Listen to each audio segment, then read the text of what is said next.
Aprobado na ng Toll Regulatory Board ang pangongolekta ng Provisional Adjusted Toll sa Manila-Cavite Toll Expressway o Cavitex. Magsisimula yan sa Lunes, August 21, sa R1 Expressway at R1 Expressway Extension Segment 4.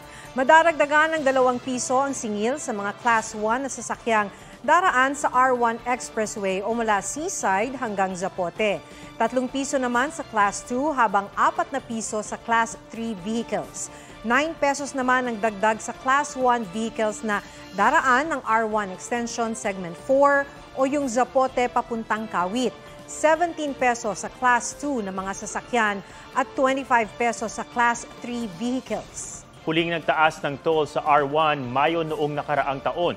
Ito naman ang unang beses na may toll adjustment sa R1 Extension Segment 4 mula noong 2011.